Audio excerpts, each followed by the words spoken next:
Let's get right into it. Number 7, focus on sprints instead of marathons. Have you noticed that the harder you try to grind for hours nonstop, the faster your focus dies? Be honest, you sit down to work, tell yourself, I'm going to grind for hours, and then 15 minutes later, you're doom scrolling again, wondering what happened. That's not because you're weak, it's because your brain was never built for all-day focus marathons. Here's the move. You work in short, intense focus sprints. Pick one task that actually matters today. Set a timer for 25 minutes. During that sprint, no phone, no random tabs, and no pretending to multitask. You are locked in on that one thing until the timer goes off. When it rings, you earn a 5-minute break to stretch, grab water, or check your phone on purpose, not out of habit. Psychologically, you're using time pressure to hack your brain. A short deadline feels manageable, so your mind stops whining and starts locking in. And because your brain knows a break is coming, it's way easier to stay with the task. Do 3 or 4 of these 25-minute sprints, and you'll get more done than most people do in a messy 8-hour day, for real. Try just one sprint after this video and notice how different your focus feels. Number 6, the 5-minute start rule. What if the real reason you never finish things is simply because you never actually start? You know the pattern. You tell yourself, I'll start in 5 minutes. Then somehow it's 10 p.m. and nothing gets done. That's not a character flaw. That's your brain trying to dodge discomfort. The hardest part is never the work itself. It's the moment before you start. So here's the psychology hack. Never commit to the whole task. Just commit to 5 minutes. There's a thing in psychology called the Zeigarnik effect. Once you start something, your brain hates leaving it unfinished. The resistance is at its peak before you begin. Once you're in motion, it drops fast. So instead of, I have to finish this entire assignment, you tell yourself, I'm only doing 5 focused minutes, then I can walk away. Set a timer for 5 minutes and just start.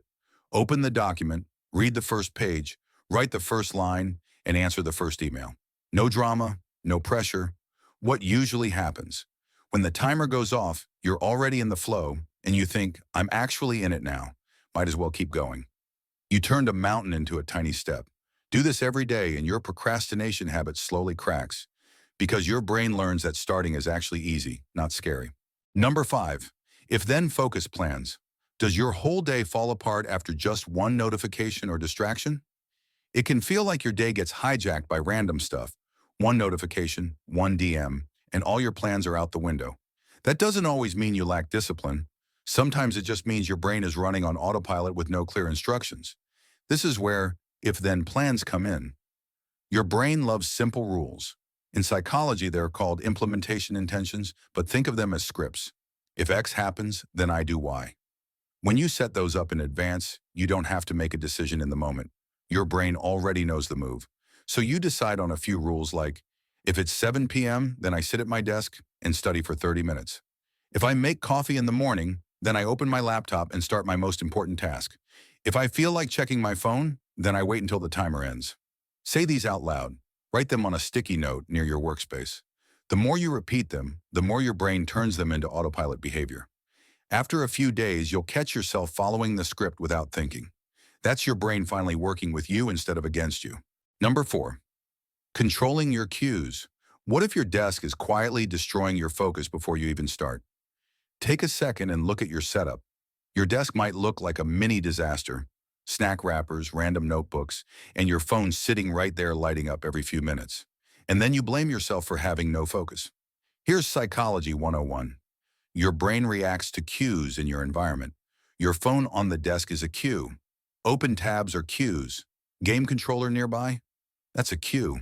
Each one quietly whisper, hey, check me, just for a second. Even if you think you're ignoring them, part of your brain is tracking them all. You're not weak, you're just surrounded. So before you start a focus session, take 60 seconds to reset your environment. Put your phone in another room, or at least face down and out of reach. Close every tab you don't need for this one task. Clear your desk so there's just the essentials. Your laptop, maybe a notebook, maybe water. And here's a big one. Use the same spot every time you want to do deep work. Over time, your brain learns, when I sit here, we lock in. Change your environment and your behavior follows. Try this tomorrow. Clean up your space for 1 minute, sit in your focus spot, and notice how much less scattered you feel compared to working in chaos. Number 3, the one-tab rule. Is your brain actually tired or just exhausted from jumping between 10 things at once? You open your laptop to do one thing, just one, and 10 minutes later you've got your email open, a YouTube video playing, 3 chats going, 6 random tabs, and you're like, wait, what was I even doing? That fried, cloudy feeling isn't you being dumb. It's your brain paying the price for constant task switching. Here's the deal. Your brain literally can't multitask on complex things. What it actually does is bounce back and forth super fast, and every time it switches, your working memory has to reload the context. That's the switch tax. The more you switch, the more exhausted and unfocused you feel. So we go simple. The one-tab rule. When you're in a focused sprint, you get one main tab or window for the task you're working on. Writing, one doc. Studying, one PDF or site. If you absolutely need another tab to look something up, open it, get what you need, and close it. No just-in-case tabs, no social sitting open, no inbox pinging you from the background. Try this for just one 25-minute focus block. You'll be surprised how much clearer and sharper your brain feels when it's not bouncing around like crazy, no cap. Number 2, reward your brain after focus blocks. What if your brain only chases distractions because that's the only place it ever gets rewarded? Right now, it's effortless to binge 3 hours of Netflix, gaming, or TikTok, but 20 minutes of serious work feels like dragging yourself through mud. It's not just willpower, it's dopamine, your brain's reward chemical. Right now, your brain has probably learned that all the fun, easy dopamine hits come from distraction. Scroll, video, snack, scroll again. So of course, it doesn't want to focus. Focusing has never been rewarded.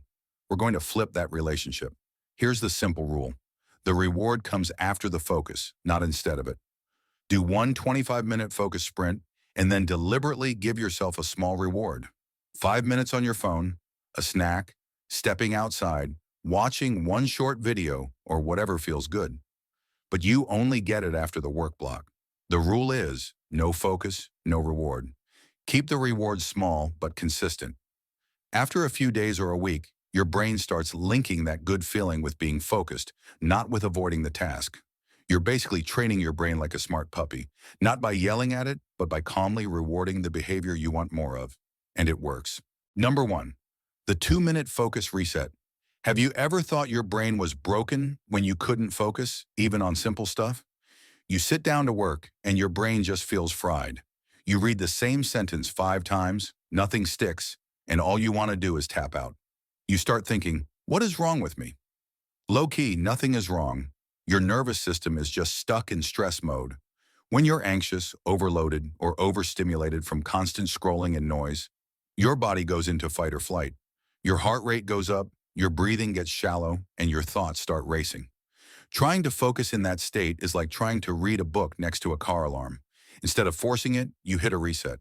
Do this before a focus block or whenever your mind feels chaotic. Sit up straight with your feet flat on the floor. Soften your gaze or close your eyes. Inhale gently through your nose for 4 seconds. Hold your breath for 4 seconds. Then exhale slowly through your mouth for 6 seconds. Repeat that pattern for about 2 minutes. While you're doing it, your only job is to notice when your mind wanders and gently bring it back to the breath. That bringing it back is the actual attention training.